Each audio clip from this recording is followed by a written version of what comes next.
boa tarde, olá, sejam muito bem-vindos ao RNP em Rede, nosso videocast, e a gente vai tratar hoje sobre o futuro da tecnologia e inovação no Brasil. Nosso tema hoje vai ser um bate-papo muito aberto, muito tranquilo, sobre o tema de tecnologia 5G e as redes privativas, né? Então, vamos sem delongas, começar nosso papo. Vou fazer uma rápida apresentação. Primeiro, agradecer ao Mauro Periquito, né? Ele é diretor em tecnologia, LinkedIn Top Voice em tecnologia e inovação. Muito obrigado pela sua presença. Obrigado. É um prazer estar aqui com vocês e falar desse assunto que eu gosto bastante, que é conectividade. Maravilha. Rodando aqui entre os nossos convidados, a gente tem o Helder Vitorino. Ele é gerente de soluções da diretoria de soluções da RNP. Seja muito bem-vindo, Helder. Obrigado, Rafael. É um prazer meu estar aqui com vocês. E por último, mas não menos importante, a gente tem o Guilherme Costa, analista de projetos da diretoria de engenharia e operações da RNP também. Sejam todos muito bem-vindos. Obrigado, pessoal. Boa tarde. Prazer estar aqui com vocês. Poder conversar um pouquinho desse assunto que é bastante importante, bastante impacto, né? Legal. Guilherme, então vou aproveitar e a gente já vai começar contigo, né, para a gente dar uma contextualizada. Eu acho que isso é legal. Para quem ainda está aterrissando no tema de 5G, né, do 5G, das redes privativas. Queria que você pudesse falar um pouco, de uma forma ampla, né, geral, sobre o que são as redes privativas e por que elas são importantes para as instituições acadêmicas. Sim, de uma forma mais abrangente, né? As redes privativas, elas são infraestruturas de telecomunicações no qual elas são construídas de formas dedicadas, né? De formas mais abrangentes para atender uma forma específica, um requisito específico que precisa, né? Então, através dessa rede, a rede privativa, né, a gente tem como uma das características poder personalizar essa rede, né? Então, personalizar como? Personalizar o serviço com a latência, personalizar a segurança, personalizar a questão da topologia de rede. Então, é uma rede que possibilita, tem como diferencial, né, a personalização da rede. A gente não depende só da rede pública das operadoras. Então a gente consegue fazer essa personalização da rede para atender os requisitos, seja ela de uma instituição, seja ela de um ecossistema acadêmico, quando a gente fala do nosso atendimento da RNP, né? Então a rede privativa, de forma mais abrangente, seria isso. Show, legal. Muito obrigado. Já que a gente começou a dar uma aquecida na nossa conversa. E aí agora, Helder, e no caso da RNP, né? Você pode falar um pouco pra gente como que a RNP está começando a se posicionar nesse cenário, né? Quais são os principais projetos e serviços que estão ali sendo discutidos, modelados? O que tá por vir aí em termos de rede privativa? Assim, quando a gente fala em 5G, estamos falando de uma rede mais ubíqua, né? Ou seja, uma rede que é muito mais móvel do que para além do Wi-Fi. Todo mundo hoje, antes se você tinha qualquer um evento como esse, você tinha que ter uns pontos com alguns cabos lá para cada um plugar seu notebook. Hoje é impensável isso, todo mundo quer Wi-Fi, quer isso de forma prática e fácil. E a rede 5G, eu acho que ela vem nesse sentido, de dar mais ubiquidade com a capacidade maior de uma banda para suportar outras aplicações, né? Em relação aos projetos, eu acho que tem dois projetos que me vêm à cabeça aqui que são bastante interessantes nessa área. O Open RAN, porque aí a gente começa a criar uma interoperabilidade entre os equipamentos, colocar algo que seja mais factível de utilizar nas instituições, que não tenha a preocupação de ter o lock-in do fabricante, né? Infelizmente, embora tenha uma certa interoperabilidade hoje, ainda tem a possibilidade, as restrições de ter lock-in quando você utiliza um fabricante só. Acho que o OpenG ele termina abrindo uma porta nesse sentido. Eu acho que o outro é a questão do Visão 5G, né? É uma aplicação também interessante, né? Que estamos começando a implementar, já fizemos alguns testes e ainda tem muita coisa boa que vem por aí em relação a 5G. Legal. A gente vai falar um pouco sobre esses projetos mais para frente e você tocou num tema que eu vou perguntar ainda com certeza, que é a questão da interoperabilidade. Mas antes disso, agora é para o Mauro, né? E ele está ansioso para te ouvir com relação a todo esse acompanhamento que você faz do mercado, né? Com relação à tecnologia, à rede, você acompanha projetos de transformação digital e outros segmentos. equipamentos. Quais são os impactos mais visíveis, na sua opinião, do 5G, só que focado no ambiente ou de instituições públicas ou no recorte da educação? Legal. Para complementar um pouco do que os colegas falaram, né? As redes privativas existem desde a geração anterior, desde o 4G nós já começamos a ter redes privativas para as instituições, para as empresas usarem dentro dos seus parques. Olhando para uma instituição educativa e para as empresas de maneira geral, quando a gente fala de Wi-Fi, e aí uma curiosidade, o Wi-Fi by design sempre foi um acesso fixo. O handover entre estações foi algo que veio no meio do caminho, diferente das redes celulares, que elas já começaram desde o início com interseção e mobilidade entre as células. Então, a primeira coisa que eu olho para uma rede privativa, seja ela do segmento privado ou de uma instituição de ensino, é a mobilidade. Então, a primeira necessidade que eu coloco muito bem é uma mobilidade muito bem feita, né? Onde você não tem perda de pacote quando você sai de uma da cobertura de uma antena e vai para outra. E isso acaba acontecendo mais no indoor do que no outdoor, né?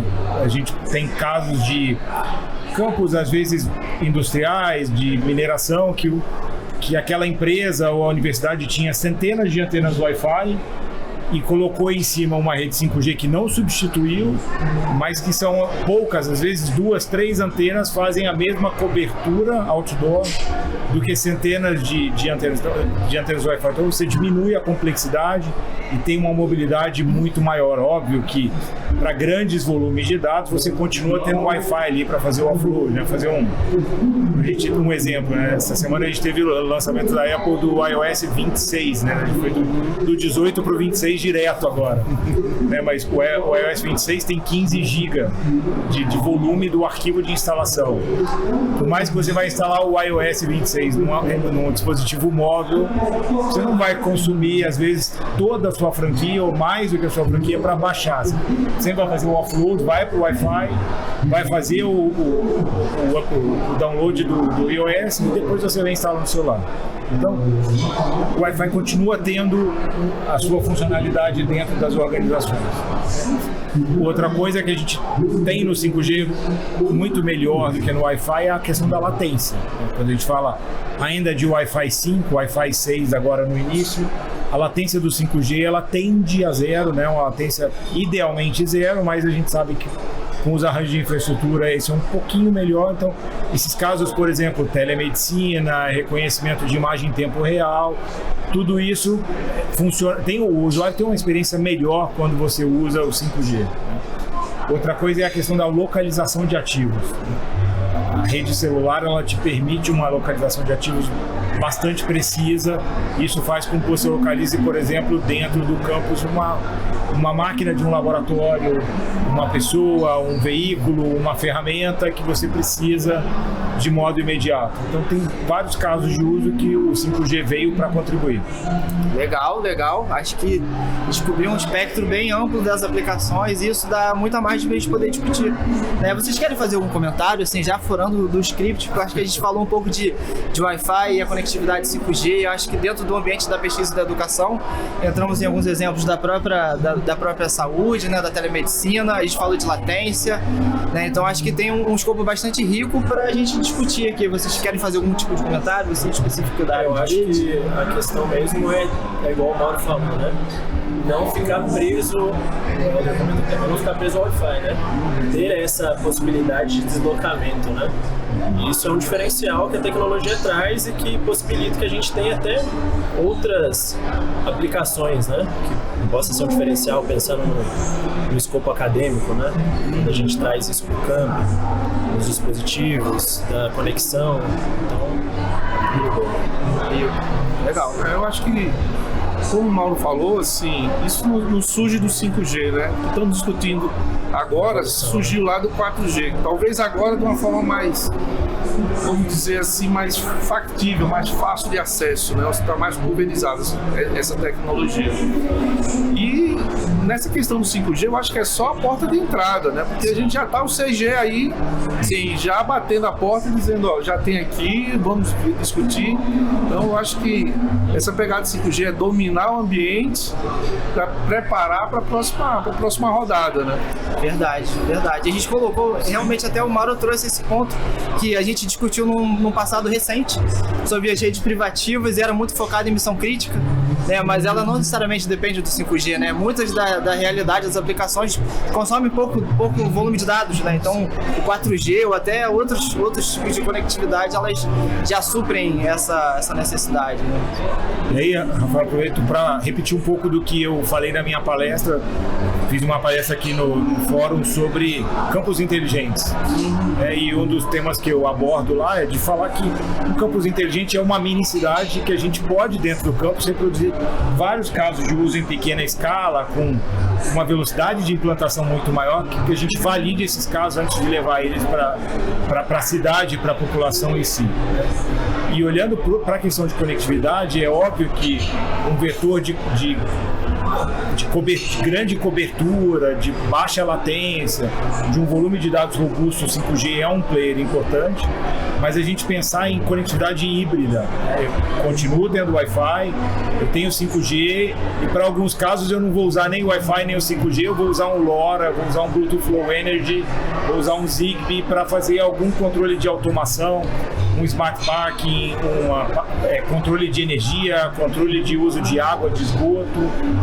Tem outras tecnologias que a gente vai acabar incorporando para fazer com que aquele campus tenha conectividade em todos os espectros, né? Você imagina a rede celular, se a gente não for para NB-IoT e for usar só a rede celular pura, todo o protocolo de comunicação, o keep alive do protocolo, ele faz com que gaste muita energia, né? E isso vai fazer com que a gente tenha mais manutenção, toda hora tendo que carregar os dispositivos, trocar bateria, e isso acaba se ele facilita a operação por um lado, que é a mobilidade, a baixa latência, ele dificulta por outro, porque tem que ter uma intervenção humana para prover uma fonte de energia, porque ele é móvel, ele não pode estar ligado na tomada o tempo todo. A gente vai levar para uma outra tecnologia, como o LoRa, como o Bluetooth Low Energy, que dependendo do caso de uso, eu tenho baterias que duram anos e às vezes até uma década inteira. 10 anos, E uma complexidade muito mais baixa, mas eu estou transmitindo bytes de informação. Agora, se eu estou numa cirurgia onde é dentro do centro cirúrgico, precisa de baixa latência, eu tenho uma fonte de energia, eu não tenho mobilidade, tenho uma cobertura boa, né? O 5G atende super bem. Então, é entender qual é a solução de conectividade correta que vai complementar esse portfólio onde o 5G é o grande rei, né? E aí, se você pensar no 5G como esse grande rei, imagina que eu posso botar um gateway LoRa lá na extremidade do campus, que tem um uplink 5G para essa rede privativa, mas ele irradia ali Bluetooth Low Energy num raio de 20 metros para atender um caso de uso específico. Então o 5G continua, né, no meio do caso de uso, mas ele não faz o last mile. Então, olha só, realmente, e ainda mais traduzindo essa discussão por uma visão de campus, que é uma mini cidade, né? A gente tem o conceito de Smart City, né? E em breve vamos estar discutindo aqui Smart Campus, né? Por que não? E fazer o ambiente, a RNP como ser um ambiente de experimentação e de como essas tecnologias elas se fundem e se complementam, né? Então acho que a gente está dialogando junto com a academia, né? E com os fornecedores de tecnologia, isso nos permite realmente fazer experimentações, provas de conceito, e é um pouco disso que eu quero perguntar para o Helder. O que a gente tem em termos de RNP acontecendo hoje em provas de conceito dentro dessa ideia de MVNO, de 5G, que pode estar começando a adicionar, né, uma pimenta para essa discussão que a gente está tendo aqui agora. A discussão sobre o MVNO na RNP não é de hoje, né? Já vem de alguns anos e estávamos discutindo. Faz sentido a RNP ter um MVNO? Não faz sentido? E conseguimos, eu acho, superar essa discussão. Eu acho que boa parte da questão de 5G, mas boa parte também por outros projetos que surgiram, né, como é o caso do Alunos Conectados, que aconteceu durante a pandemia, e recentemente o Internet Brasil, que aplica algumas tecnologias, e a gente estamos começando a atender um público que uma MVNO vai nos facilitar do ponto de vista da entrega de projetos. Mas eu acho também a MVNO ela traz um valor que é para experimentação. No momento que a gente começa a dominar isso, de ter a nossa própria MVNO, a gente tem maior facilidade de ter acesso a algumas questões. E hoje a gente precisa ter um parceiro, fazer um contrato, deixa o processo de experimentação um pouco mais lento, né? Nesse aspecto, tem um grupo hoje na RNP para discutir sobre o MVNO. Nós estamos em fase de começar a fazer, eu acho, a primeira POC com a MVNO. Já temos um parceiro que está nos apoiando nisso. Essa semana, inclusive, estávamos discutindo layout de chip, né? Mesmo que seja inicialmente para não vir em branco, mas já fazer valer desde o detalhe de impressão visual, né, da apresentação visual, até quais são as implicações disso. Recentemente, também nessa questão do MVNO, surgiu a necessidade do projeto Internet Brasil, que ele utiliza uma tecnologia de chip diferente da que usa naturalmente, né? Hoje a gente usa os celulares que ainda usam um chip que é um chip convencional, por assim dizer. Quero trocar de operadora, você compra outro chip e coloca o chip. E isso tem sido, em certa medida, uma barreira de mudança, né? E quando a gente fala em IoT, esse é um problema, porque já pensou você ter que estar mudando, então a gente já começaram a implementar esse SIM card que é embedado, que consegue fazer a mudança. No projeto Internet Brasil, nós utilizamos o SIM card, que é fisicamente parece um chip convencional, mas ele traz essa facilidade que tem muito no IoT, que é de você poder mudar o perfil elétrico on-air. E isso facilita, por exemplo, um projeto que tem 100 e poucos mil alunos hoje utilizando o serviço. Se amanhã eu faço a licitação e a operadora que ganha é outra, eu não vou precisar mais trocar todos os chips. Simplesmente disparo o comando e isso vai fazer a troca da operadora de uma forma mais automática. Com isso, estamos começando a fazer a discussão de vamos trazer nosso MVNO, não só na parte de engenharia, não só na parte de P&D, mas também nessas entregas de projeto para nos dar mais versatilidade no que podemos fazer nisso aqui. Legal, muito rico e muitas possibilidades. E aí agora, Guilherme, vamos para você. A gente está falando sobre uma rede 5G, né? E aí eu queria que você pudesse discorrer para a gente um pouco sobre quais são os desafios de estruturar uma rede dessa, né, do ponto de vista da RNP, do segmento que a gente atua, para pesquisa, para educação. Conta para a gente um pouco de como que é isso, né? A gente construir uma rede e implementar uma rede privativa 5G. Então, como eu comentei, né, que a rede privativa, ela é uma rede que ela é dedicada para atender os requisitos, né? Eu vejo que um dos principais pontos ali é ter uma infraestrutura que atenda, né, a realizar esse serviço, né? Um exemplo que eu dou, né, que é até a questão para levar o 5G, né? Tem muitas localidades que hoje ainda não tem uma cobertura 5G, né? Então que eles buscam ter essa cobertura, né? Então é um exemplo também de um projeto piloto que a RNP executou, que é o projeto das luminárias inteligentes 5G, onde a gente precisou conversar com as operadoras para levar essa infraestrutura de rede até esses locais, né? Então eu vejo a questão da infraestrutura mesmo, que às vezes a gente sabe que a gente tem uma infraestrutura legada e que às vezes não atenda certos locais com a necessidade que tem.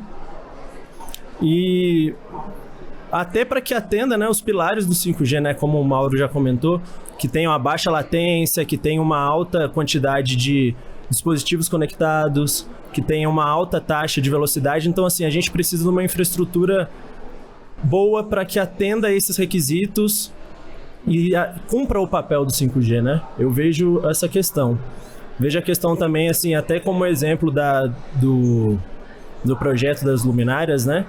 Ter equipamentos que atendam, né? Porque hoje a gente fala de 5G, tem muitos celulares que não conseguem ter a conexão 5G até por conta da configuração do celular, entendeu? Exemplo também desse projeto foi que a operadora que nos forneceu trabalhavam na parte de não standalone, então existiam alguns aparelhos que não estavam aptos a receber essa tecnologia. Então eu vejo a questão estrutural, essa questão mesmo até de estar preparado para receber a tecnologia, sabe? Legal. Vou furar um pouco a pauta aqui, porque a gente está conversando sobre luminária 5G, é um projeto interessante. E quando eu tive conhecimento desse projeto aqui dentro da RNP, eu questionei, mas por que a luminária 5G e não numa outra frequência que tenha um NB-IoT ou algo que consuma, né, que use menos banda, ou seja, por que ela é 5G? E, enfim, você tem como dar uma... Sim, assim, um dos propósitos do projeto também era disseminar o 5G para regiões onde não tem a infraestrutura, entendeu?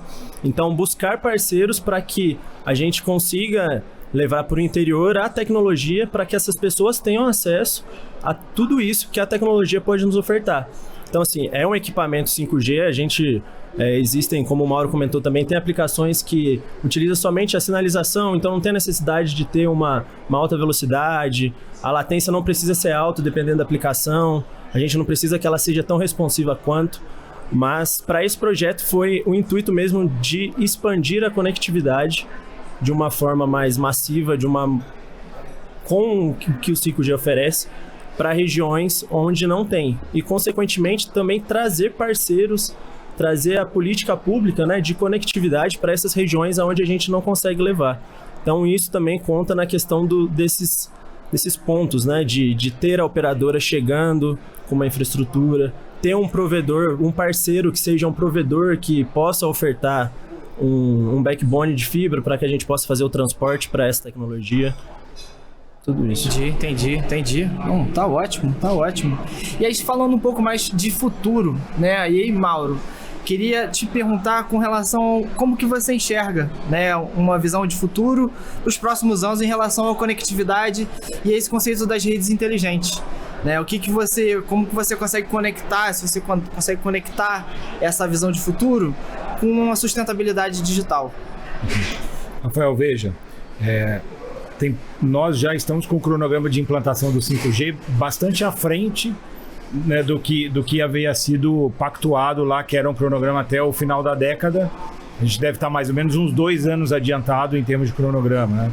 Era para cobrir primeiro as cidades com mais de 1 milhão, depois as capitais, as cidades com 1 milhão, 500 mil, 200 mil e assim até as cidades de 20 mil. Mas foi-se vendo que o mercado acaba regulando que do lado de uma grande cidade de meio milhão, 1 milhão, tem uma cidade de 20 mil que é conurbada.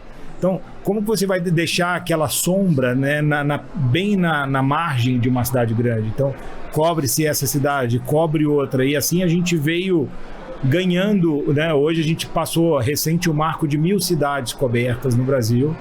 Isso leva a gente numa parcela expressiva da população.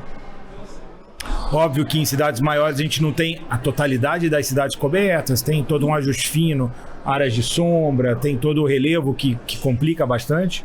Mas eu vejo que conectividade, né, a gente começou a entender que conectividade, que era 20 anos atrás, internet de escada e link de rádio, a gente passou por rede celular, a gente passou por fibra ótica, tem essas novas tecnologias de cobertura mais voltadas para IoT, de baixo consumo de energia, de baixo tráfego de dados.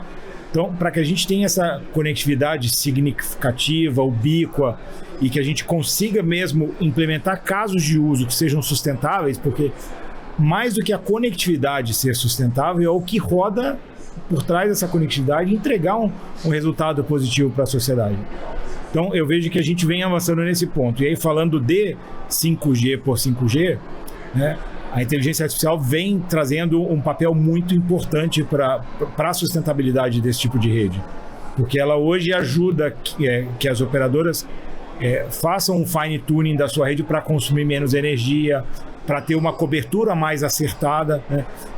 Não é a inteligência artificial substituindo os engenheiros de RF que fazem os planos, e sim expandindo a capacidade das pessoas, trazendo para você novos insights, mais conhecimento, análise comparativa, benchmark, para que você tenha cada vez um projeto mais eficiente, um projeto melhor, e isso no fim do dia reflita numa experiência melhor para o usuário, com menos custo, com menos gasto de energia, menos poluição visual nas cidades, tudo isso melhora bastante. Ó, que rico, uma visão de um futuro em construção, em pleno andamento, né? Isso é muito, muito bom a gente ter isso registrado, né? Que a gente está à frente dessa meta proposta. E aí, para os meus colegas aqui da RNP, como que a gente se insere nesse contexto? Como que a gente pode trabalhar para garantir que essa tecnologia ela seja, inclusive, mais acessível nessas regiões menos conectadas no Brasil, né? Como que a gente, como RNP, consegue usar das alavancas, né, que nós temos para trabalhar nessa frente? Vou fazer até um complemento, né, com a fala do Mauro, né? falando das luminárias também, então assim, o projeto das luminárias, ele tem até a questão da eficiência energética, né? Que a gente pega postes que a gente tem as lâmpadas halógenas, a gente troca por lâmpadas LED, então que tem uma manutenção menor, né? E tem um uso melhor. Além disso também, tem a questão da solução de Street Level Solution, né? A gente consegue levar essa tecnologia para um nível, vou falar um nível mais baixo assim, de cobertura, né? Onde a gente consegue também atingir locais onde o atendimento, né, a célula não tenha muita capacidade. Então a gente consegue, com essa solução de Street Level Solution, fazer esse atendimento, né? Ver a questão energética, ver a questão realmente de ter uma maior atendimento ao cliente, vamos falar dessa forma. É isso. Energia, só pela questão da dimerização, isso já é um impacto absurdo no orçamento. Mas vamos lá, Helder, vamos te ouvir. Ok. Ó, a RNP, a gente sempre trabalha, mesmo trabalhando com educação e pesquisa, a gente termina, nos últimos anos, sempre trabalhando nos bastidores, né? Mas essa questão de 5G, eu acho assim, como hoje nós temos o backbone que cobre o Brasil todo. Então, mesmo no backbone, a gente precisa dar mais ubiquidade para ele. Então, eu acho que esse é um aspecto. Embora nesse sentido, a gente termina atendendo mais o público que é do ensino superior, seja o pesquisador, seja o aluno, né? Seja o professor, né? Nesse projeto que foi comentado aqui, que o Guilherme comentou, que é da luminária 5G, a gente já começa a chegar um pouco mais na ponta. Eu acho que esse é um trabalho que a RNP tem feito e tem agregado valor, acho, para a questão das políticas públicas, por que não experimentar uma tecnologia diferente? E aí, esse projeto foi criado justamente para isso. Se a luminária 5G funciona? Funciona. É uma questão técnica, olhar o datasheet e vai ver que funciona. Mas como é que isso se implementa, como é que isso dialoga com a realidade brasileira? Então, eu lembro que quando foi escolher a cidade, não se pensou, vamos colocar em São Paulo, vamos colocar no Rio, vamos colocar aqui em Brasília. Vamos colocar num lugar que não tem 5G? Porque aí é o desafio, né? Como isso vai dialogar com um lugar que não tem? E como o Guilherme colocou, precisamos fazer um acordo com alguns parceiros para levar a tecnologia para lá, para além de comprar a luminária e instalar. Também nesse projeto, a gente começou a definir um modelo de atuação, um modelo que tentasse dar a sustentabilidade. E uma coisa é colocar a luminária, mas e depois disso? Você tem a conexão para o cidadão, tá bacana, eu acho que isso é importante, mas como que isso vai sustentar na linha do tempo? Porque a luminária vai precisar de manutenção, um dia vai precisar fazer a troca, eventualmente. Então a RNP também atuou nesse projeto. Tem a equipe de engenharia que trabalha lá na questão técnica, tem outras equipes que ficam trabalhando no modelo de negócio. Como que isso pode ser sustentável para o governo, né? Legal. Como que pode ser, no caso específico, como que nós conseguimos reaproveitar e compartilhar essa infraestrutura para que ela pudesse ser sustentável, né? Um grande diferencial da própria RNP, né? Desenvolver esse modelo que ele vai unir os atores corretos, né, nessa cadeia de stakeholders e fazer com que esse modelo seja replicável, né, para cobrir a dimensão territorial que o Brasil tem por si só. Eu acho até que, se me permite, um comentário adicional, é que eu acho que esse é um dos grandes valores da RNP, é a capacidade de articulação, de juntar a indústria, que já tem um produto acabado, com a questão da política pública que precisa achar uma solução, com um pesquisador que está ali no meio e diz, não, vamos ajustar aqui, vamos criar uma solução melhor. E fazer com que esses atores consigam dialogar e criar uma solução que seja adequada ao Brasil, e quer queira, quer não, quando a gente compara uns outros países que talvez estejam tecnologicamente mais avançados, talvez não, estão tecnologicamente mais avançados, geograficamente eles não têm o mesmo desafio que o Brasil tem. A diversidade, eu acho que a gente tem de cenários no Brasil é uma coisa assim assustadora para algumas pessoas. Quando nós apresentamos a realidade, algumas outras NREs ficam assim impressionadas. Como vocês conseguiram fazer algo tão grande assim? Então, acho que essa contribuição da RNP de criar esses cases e dizer, tá aqui, ó, funciona assim, pode melhorar, mas já temos aqui um trabalho, um caminho seguido, né? A conectividade sozinha não resolve o problema de ninguém, né? Exato. O que resolve o problema das pessoas são as aplicações que estão por baixo da conectividade. A conectividade vem como um habilitador dessas aplicações e que a gente use as aplicações e tenha benefício, seja na academia, seja na cidade, seja nesse conjunto do campus inteligente, como foi a minha palestra. A gente tem tudo isso muito entrelaçado, né? Não é conectividade por conectividade, sim, jamais. Eu acho que é o conceito, né, de conectividade significativa, né? Sim. Por que faz sentido? Para que vai usar isso? E como isso tem impactado? Perfeito, a gente pavimentou uma grande rodovia, está pronto para trafegar, né? Então a gente precisa de gente, de fluxo, né? De aplicações rodando por cima. Legal, legal. E a gente está caminhando agora para o fechamento da nossa conversa aqui.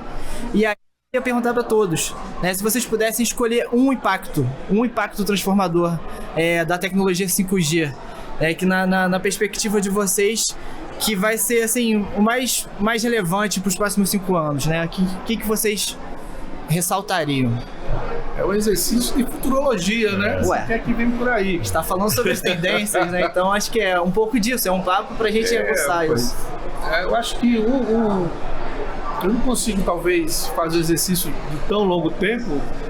Nosso colega aqui vai conseguir, provavelmente, fazer um exercício Ganhei maior. O desafio triplicado. Exatamente. Você criou sua expectativa vai agora. Que a gente vai na sua deixa aí, né? Mas eu acho que das questões que eu acho que o 5G traz é a oportunidade de experimentar. E isso cria um canal habilitador para que, quando o 6G chegar, a gente já tenha mais aplicações, a gente já tenha mais soluções, a gente já tenha errado, já tenha acertado, já tenha o caminho, é esse aqui.